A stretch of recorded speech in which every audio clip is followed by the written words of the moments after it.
Alors, le titre n'est absolument pas trompeur, je suis tout à fait sérieux, j'ai besoin de vous, parce que cette vidéo ne sera pas de l'analyse, je vais donner un petit peu mon avis, mais je veux surtout que, en commentaire, ou alors en me contactant sur Instagram ou sur TikTok, les liens sont dans la description, je veux vraiment que vous m'aidiez à comprendre ce qui se passe dans la tête de monsieur le président de la République Emmanuel Macron.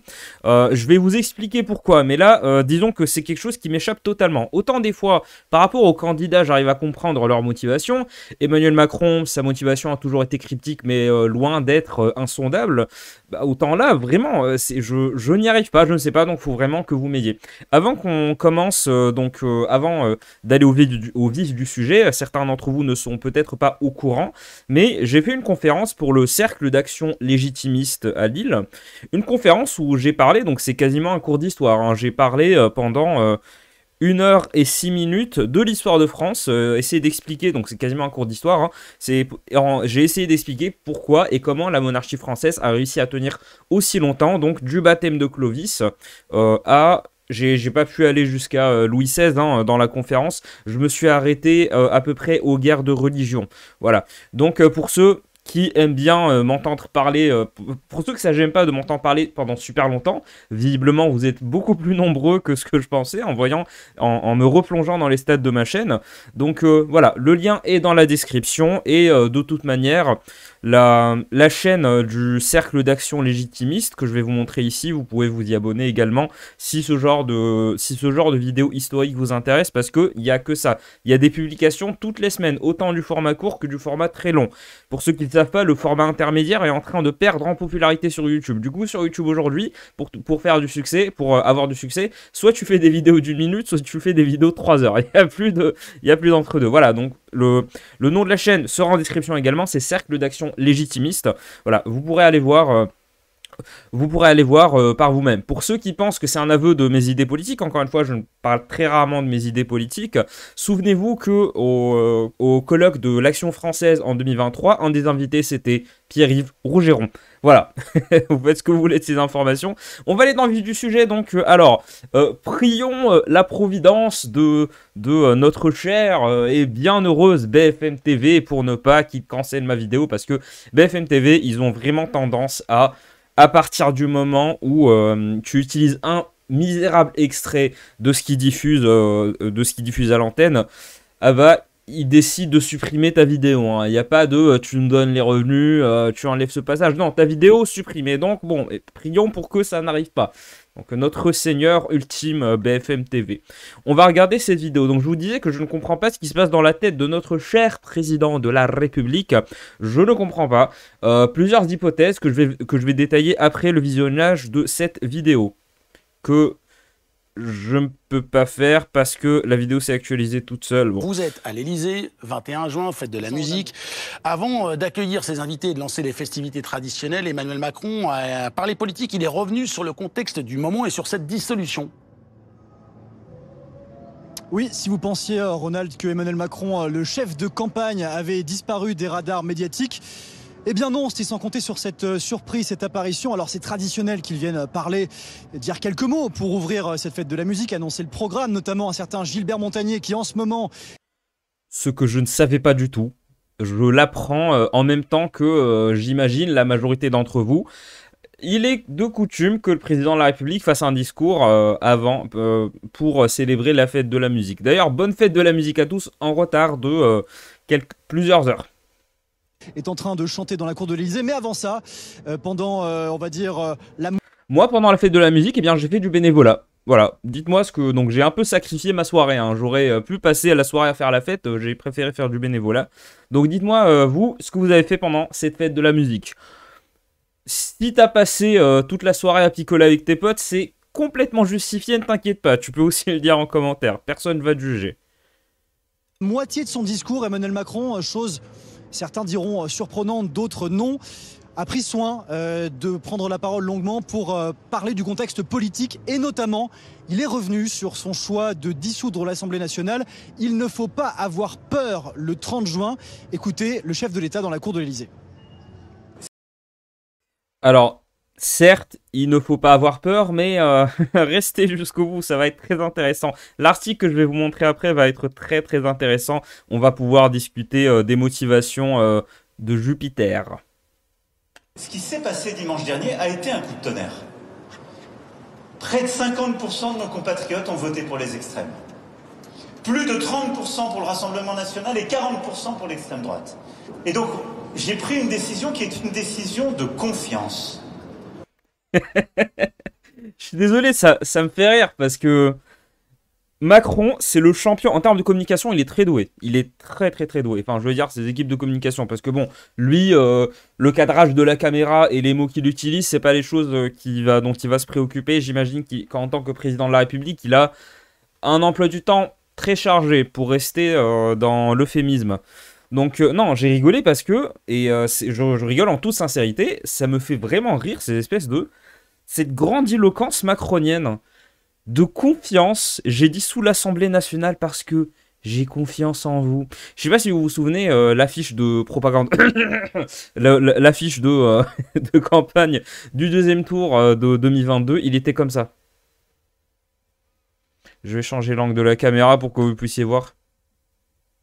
Je vais pas l'afficher parce que j'en ai pas grand chose à foutre, mais voilà, pas grand chose à faire, désolé. Mais voilà, il est vraiment dans cette espèce de je vous aime. C'est limite providentiel, hein, cet amour. C'est limite un acte de charité, là, c'est pas possible. Dans le peuple, c'est-à-dire vous, nous. Et donc, faut pas avoir peur pour le 30 juin prochain. Faut aller voter, faut Tu devrais avoir peur, mon coco. convaincre et faut voter en responsabilité. Parce que dans une démocratie, ce sont les citoyens qui choisissent. Je vous le dis en vérité, donc j'entends partout. Il n'y a pas de démocratie qui tienne ou de politique qui tienne sans le peuple. Voilà. Alors, j'adore, et bon, c'est une des raisons qui m'a poussé à faire cette vidéo, j'adore ces tendances qu'ont ceux qui se prétendent modérés, j'adore ces tendances qu'ils ont d'essayer de qualifier ce que c'est que la démocratie, en fait. C'est-à-dire, la démocratie, c'est quand le peuple me choisit. Ça, c'est la démocratie. Quand le peuple choisit des gens que je considère comme étant pas bien, le Nouveau Front Populaire et le Rassemblement National, ah bah non, là, c'est pas de la démocratie. Donc, en fait, c'est ça qui est génial. Hein. Orwell aurait fait une très bonne analyse de ça, hein, franchement. J'ai pas envie de rentrer dans les trucs du genre « Oh, Orwell, c'était un prophète !» Non, je déteste, cette grandiloquence. Je déteste ça, mais par contre, il n'empêche que, en termes de manipulation du langage, en termes de manipulation de ce que c'est que les mots qu'on utilise tous les jours pour communiquer, Macron, il est très fort. Parce que cette rhétorique, cette injonction à voter pour lui, d'accord, mais elle est couplée d'une rhétorique anti-extrême qui a fait ses preuves peut-être en 2017 et en 2022, mais aujourd'hui, c'est mort. Hein. C'est mort, ça ne tient plus, cette espèce de... les sujets peut-être d'une future vidéo, je vais pas trop détailler là-dessus, mais les modérés, enfin ceux qui se prétendent modérés, bah c'est terminé, ils sont finis. Maintenant, je pense qu'on va partir vers un bipartisme entre le Nouveau Front Populaire et le Rassemblement National. Hein. Ou alors une coalition qui sera menée entre le Rassemblement National et les déçus des Républicains de Reconquête peut-être qui vont rejoindre une coalition, je ne sais pas. Un peu comme En fait, le parti de Ciotti, ça va être un peu comme le Modem pour Emmanuel Macron. On regarde la suite avant de gueuler. Et presque en fait une ambiance de meeting assez particulière dans cette cour de l'Elysée, pour rien vous cacher. Ronald, parfois des applaudissements, parfois non, et puis d'autres phrases hein, qu'on peut noter. Une assez étonnante à analyser en tout cas. Emmanuel Macron qui dit, je cite, « Il y a plein de femmes et d'hommes qui auront à gouverner ensemble, quelles que soient leurs différences, mais il y a des extrêmes qu'on ne peut pas laisser passer. » Fin de citation. Puis enfin Emmanuel Macron qui a fait un lien direct avec l'actualité. Je dis juste, on ne veut pas d'un pays qui se retrouve dos à dos. On ne veut aucun communautarisme, on ne veut aucun séparatisme, aucun discours de haine. Et le chef de l'État qui conclut, il n'y a aucun racisme qui justifie l'antisémitisme. Expliquez-moi cette phrase. C'est pas une question biège, c'est pas une question rhétorique, c'est une vraie question. Expliquez-moi cette phrase. Il n'y a aucun racisme qui justifie... J'ai rien compris. Parfois non, et puis d'autres phrases qu'on peut noter. Une femme et d'hommes qui auront à gouverner ensemble, quelles que soient leurs différences. Mais il y a des extrêmes. L'actualité, je dis juste, on ne veut pas d'un pays qui se retrouve dos à dos. On ne veut aucun communautarisme, on ne veut aucun séparatisme, aucun discours de haine. Et le chef de l'État qui conclut, il n'y a aucun racisme qui justifie l'antisémitisme. Il n'y a aucun racisme qui justifie l'antisémitisme. La palme d'or des modérés. Ceux qui se prétendent modérés en tout cas. Bref, bon, ça vraiment, c'est... J'ai mal à la tête. Peut-être parce que je suis fatigué, j'ai une très longue journée, et que je fais ça à 2 h du mat, sachant que demain je travaille, je dois me réveiller à 7 h 30. Franchement... Expliquez-moi, je comprends pas, il n'y a aucun...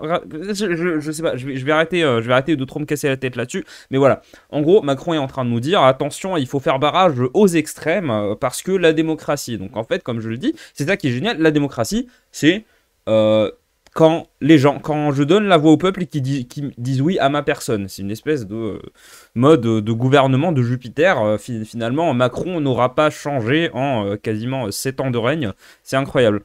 Donc, je vous disais, essayez s'il vous plaît, essayez de m'expliquer ce que fait Macron. Essayez de trouver un raisonnement derrière tout ça, parce que peut-être qu'il se dit qu'il est foutu, mais en fait, son discours, au bout d'un moment, il est pas con, Macron. S'il était débile, il n'aurait pas atteint l'Élysée de manière aussi fracassante en faisant passer la France du bipartisme au moi versus les autres. C'est quand même incroyable. Donc Macron n'est pas débile. Donc j'essaie vraiment de m'expliquer pourquoi est-ce qu'il fait ça. Qu'est-ce qui le pousse à avoir cette stratégie complètement stupide? Mais peut-être que c'est la stratégie du moindre mal. Ou alors je pense qu'il essaie, peut-être que les premiers éditorialistes au moment de la dissolution, ils avaient raison. Peut-être qu'il fait un harakiri, c'est beaucoup, pardon. Peut-être que c'est un suicide. Il essaie de partir en héros. Je sais pas, pour renaître de ses cendres par la suite. Je ne sais pas, vraiment, je n'arrive vraiment pas à comprendre. Et sa tactique consistant à mettre les extrêmes comme ça dos à dos, ou alors à comparer les extrêmes, vraiment, le mot extrême tel qu'il est utilisé, ça n'a aucun sens. Parce qu'un mot qui qualifie autant le nouveau Front Populaire et le RN, qui les met au même niveau, c'est un mot qui ne sert à rien. Voilà. À un moment, il faut savoir qualifier les choses. On ne peut pas comparer... Enfin, oui, on peut comparer ces deux parties-là, mais on ne peut pas dire que, voilà, c'est la source d'un même mal. En tout cas, si c'est la source d'un même mal, ce mal, c'est qui l'a provoqué? C'est Macron, à travers ses gouvernements successifs. Il a fait face à certaines crises auxquelles il n'a pas su apporter de réponse qui puisse plaire aux Français. Résultat, il se tourne vers des partis qui sont beaucoup plus radicaux, typiquement le Nouveau Front Populaire et le Rassemblement National. Donc, c'est une manière de se dédouaner, je crois que c'est une manière de se montrer comme étant une figure du héros sacrifié qui va une espèce de dernière bataille, dernier geste désespéré face aux hordes d'extrémistes, de stalinistes, de nazis qui vont venir pour le buter, et il va continuer à résister, il sera le dernier sur la falaise avec son épée, et il va mourir l'arme à la main. Enfin, c'est vraiment comme, j'ai l'impression que c'est comme ça. Mais non, enfin, je me dis si c'est vraiment ça, mais c'est chiant.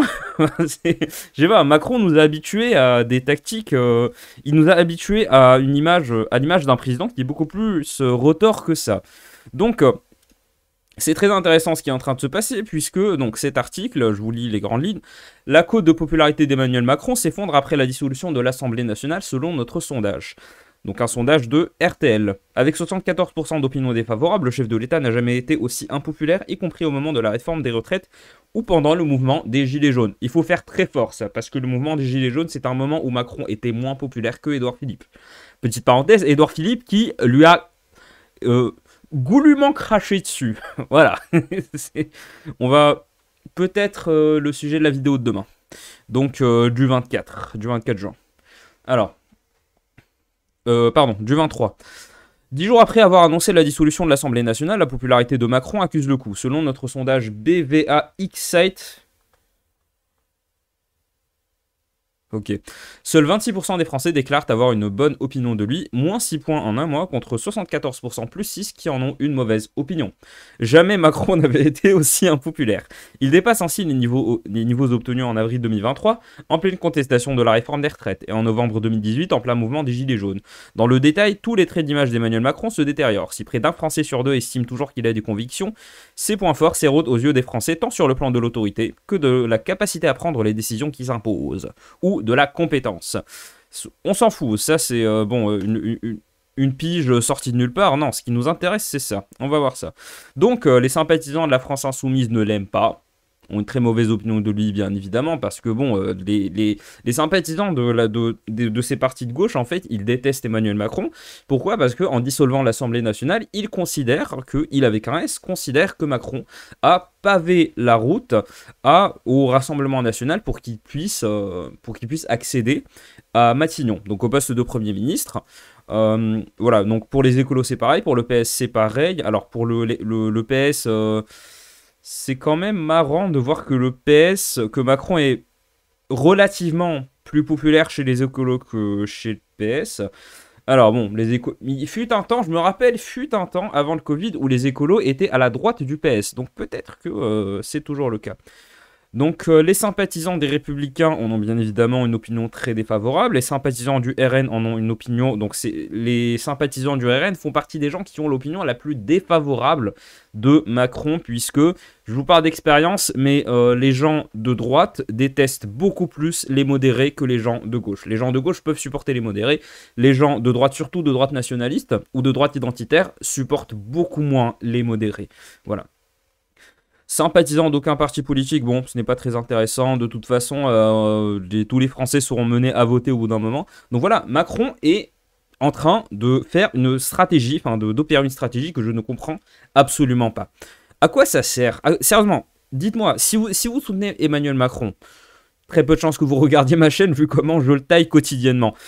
Si vous êtes quelqu'un qui au moins admire Emmanuel Macron, je ne sais pas comment le dire, si vous ne haïssez pas Emmanuel Macron au point de vouloir le tuer, et cela dit, vous serez toujours en minorité parmi les personnes qui regardent ma chaîne. Voilà, si vous vous positionnez là-dedans, essayez de m'expliquer pourquoi. Est-ce que vous considérez que Macron a bien fait en dissolvant l'Assemblée nationale? Moi, je pense que, bon, il n'y a pas, bon, comme je vous le dis, moi, je déteste la réponse de Normand. Par contre, il y a plusieurs égards qu'on peut soulever pour décider si Macron a bien fait ou pas de dissoudre l'Assemblée nationale. On va recentrer la caméra sur ma gueule. Donc, est-ce que Macron a bien fait dissoudre l'Assemblée nationale? Je ne sais, je ne pourrais pas, ce n'est pas le sujet de la vidéo. En termes électoraux, non, c'était clairement un harakiri, un seppuku, pardon, faut vraiment que j'arrête. C'était clairement un suicide, vraiment. Parce qu'il a sacrifié 3 ans d'un coup comme ça, mais peut-être qu'il a essayé de se donner une image de président responsable qui se met face à ses responsabilités. À la rigueur, il aurait pu dire, ok, j'ai foiré mes mandats, j'ai foiré les gouvernements successifs que j'ai nommés. Essayez de me redonner une chance. Non, même, j'aurais eu beaucoup plus de respect pour lui s'il avait dit ça plutôt que « Attention, je suis votre barrage contre les extrêmes. » Voilà. Je vous ferai remarquer encore une fois que je n'adhère pas à tous ces discours qui consistent à vraiment diaboliser ces partis-là comme étant des partis nazis, des partis stalinistes. Je n'y adhère pas. Je vous ferai remarquer d'ailleurs que dans ma précédente vidéo, un moment... Donc je vais vous parler de le meilleur commentaire que j'ai reçu de ma chaîne. Je vous jure que c'est vrai, je ne peux pas vous le montrer parce que j'ai pas envie que vous alliez chercher par vous-même et ensuite harceler la personne. Mais le meilleur commentaire que j'ai eu de ma chaîne, c'était un commentaire où, donc dans ma dernière vidéo, j'avais dit que si je devais choisir quelqu'un en Premier ministre en cas de victoire de la gauche, donc du nouveau Front Populaire, j'ai dit que je choisirais Fabien Roussel, parce que c'est celui que je trouve qui en tout cas me correspond le mieux. On va dire c'est le moins pire parmi tous les potentiels premiers ministres de gauche. Et c'est Fabien Roussel qui est secrétaire général du Parti communiste français. Et là, t'as un gars qui est venu me voir en commentaire, qui m'a dit « Othman, tu sembles très instruit, tu es intéressant quand on t'écoute, mais par contre... Est-ce que tu sais le nombre de morts du communisme ?» Ensuite, il a listé tous les morts du communisme, donc en Russie, en Chine, au Cambodge, au Laos, voilà, tous ces pays-là. est-ce que j'ai besoin de vous dire à quel point ce genre de réflexion, c'est pas qu'il faut avoir un niveau négatif de QI pour les tenir, c'est que faut être de mauvaise foi, vraiment. Soit faut être de mauvaise foi, soit faut être dans une dimension de l'espace-temps où les chiffres n'ont plus aucun sens. On est dans une dimension où on ne peut plus quantifier l'intelligence, on ne peut plus donner un chiffre au QI. Parce que, et visiblement, il y avait des gens qui étaient d'accord avec ce gars-là, et c'est ça que j'ai trouvé incroyable, parce que j'arrive pas à croire que je doive l'exprimer verbalement, mais comparer le communisme, le socialisme d'ailleurs, pas du communisme, le socialisme des années 50 à 80, qui a en effet contribué à tuer énormément de gens, plus que le nazisme, comparer ce socialisme-là au socialisme, à la social-démocratie du Parti communiste français, qui est aujourd'hui un parti social-démocrate, comparer ces deux-là, il faut vraiment, et surtout en République française, il faut vraiment être de mauvaise foi. Et il y a vraiment des gens qui pensent ça. Il y a vraiment des gens qui pensent sérieusement que Fabien Roussel, ça va être un gars qui va restaurer les goulags. Les goulags en France. Délit d'opinion. Non, non, non. Sortez-vous cette idée de la tête. Parce que ce genre de réflexion qui consiste juste constamment à diaboliser l'autre côté, ça fait de la polarisation, qui n'est pas une mauvaise chose en soi, ça fait de la radicalisation. Ça fait qu'on ne peut plus s'entendre dans ce beau pays qu'est la France. Donc, il faut arrêter avec cette obsession à vouloir fustiger les extrêmes pour fustiger les extrêmes dans aucun autre but. Regardez à quoi ça a mené. Ça a mené à une France où les partis considérés comme des extrêmes, aujourd'hui, ils font la majorité des voix. Donc, faut qu'on m'explique. Cette tactique, je n'arrive pas à la comprendre. Peut-être parce que c'est une tactique qui vise à défendre des partis que moi je considère comme étant incompétents, qui ont montré leur incompétence pendant des décennies, que ça soit le PS de Hollande ou alors En Marche, ensuite Renaissance de notre cher président de la République. Voilà. Peut-être que c'est ça, je ne sais pas. Peut-être qu'il y a un blocage au niveau de mon cerveau, quelque chose de purement partisan qui fait que je n'arrive, ou politique, idéologique, qui fait que je n'arrive pas à comprendre. Mais faut arrêter avec ce genre de discours. Faut trouver de vraies stratégies. Si tu es modéré, d'accord, mais ne te place pas sur un piédestal à dire aux Français, votez pour moi, je vais vous protéger des extrêmes. Il faut faire barrage aux extrêmes, comme un Kylian Mbappé qui aurait dû largement fermer sa gueule et se contenter de faire de la politique plutôt que de faire du football. Réponse qu'il a apportée quand on lui a demandé en gros qu'est-ce que tu penses du fait de jouer pour le Qatar. Voilà, ce genre de... Donc c'est pour vous dire le niveau, j'en ai marre de ce genre de discours, ça n'aide pas du tout. Cette idée de... Je vais me faire des ennemis parmi les historiens. Cette idée de troisième voie, alors que troisième voie, ça fait pas du tout référence. Historiquement, troisième voie, ça fait pas du tout référence au modéré. L'inverse total. Mais bon, aujourd'hui, on l'utilise comme ça, parce qu'on a oublié, parce que les gens ne révisent pas leur histoire du début 20e siècle. Cette histoire de troisième voie, d'alternative face au fascisme, face aux méchants nazis. Mais si ça avait réussi à convaincre des gens, ça se saurait. La raison pour laquelle Macron a dissous l'Assemblée nationale, c'est parce qu'il y a eu les élections européennes qui ont donné une très large victoire à Jordan Bardella. Petite parenthèse, mais si le nouveau Front Populaire avait été formé avant les élections européennes, ils auraient fait un score quasi équivalent, j'ai calculé. Ils auraient fait un score quasiment équivalent. Donc voilà, ça ne change pas grand-chose à la situation. Donc voilà, la dissolution de l'Assemblée nationale, c'était une réaction à ces élections-là. Et ces élections-là étaient un résultat de l'échec de la politique de Macron. Macron qui était ultra autoritaire, qui était ultra libéral, ultra néolibéral, qui a été un des présidents les plus radicaux. Et surtout, le gros paradoxe, que la France... C'est le pays en Europe qui produit le plus de milliardaires. Il y a énormément d'impôts, donc il y a énormément de niches fiscales. Macron n'arrête pas de faire des coupes budgétaires aux hôpitaux, à l'éducation. Et Macron augmente les dépenses publiques. Regardez, Macron est parmi les présidents qui ont le plus augmenté les dépenses publiques, je dirais depuis Mitterrand.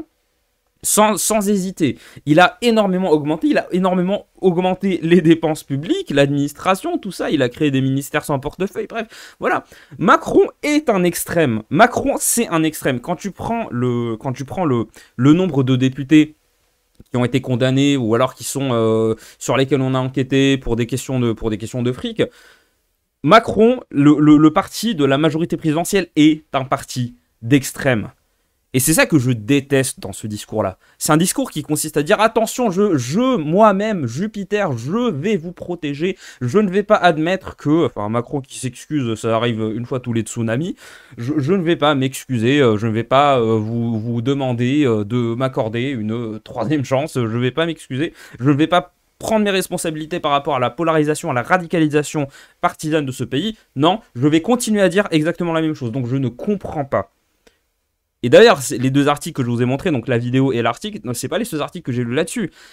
Parce que j'aurais pu vous sortir d'autres articles et les lire comme ça, comme je fais quand je fais mes vidéos, mais non, c'était pas intéressant. Donc voilà, dites-moi, on va s'arrêter là. Dites-moi s'il vous plaît, expliquez-moi ce que Macron est en train d'essayer de faire. C'est complètement stupide. Peut-être que ça rejoint ce que dit Emmanuel Todd sur le fait qu'aujourd'hui plus rien n'est rationnel en politique, je ne sais pas. Je suis très d'accord d'ailleurs avec ça, vraiment, mais c'est juste que Macron a toujours été un tacticien. Et ce qui fait de lui d'ailleurs un excellent centriste. Centriste, c'est-à-dire je suis là quand ça m'arrange et je suis là quand ça m'arrange. Centriste, ça ne veut pas dire je suis au centre. Non, centriste, ça veut dire j'oscille entre les deux. Donc voilà. Dites-moi ce que vous en pensez en commentaire. Vraiment, essayez vraiment de m'expliquer s'il vous plaît ceux qui en ont une fichue idée, parce que moi, je suis complètement à l'ouest. Vraiment. Donc voilà. Donc, si vous avez quelque chose à me dire, si vous avez des questions en commentaire, n'hésitez pas. Lâchez un like sur la vidéo, ça fait toujours plaisir pour le référencement. Lâchez aussi un commentaire pour le référencement. Pourquoi? Parce que le référencement, ça me permet d'apparaître dans les écrans de plus de gens. Donc, il y a une plus grosse probabilité que les gens cliquent. Et donc, il y a plus de probabilité qu'ils regardent une pub et qu'ils me rendent riche. Vous n'avez pas idée d'à quel point j'adore l'argent. Rendez-moi riche. Voilà, c'est le mot d'ordre, rendez-moi riche. Comme ça, je pourrais me comporter comme un connard fini moi aussi. On se dit à demain pour la prochaine vidéo. Salut!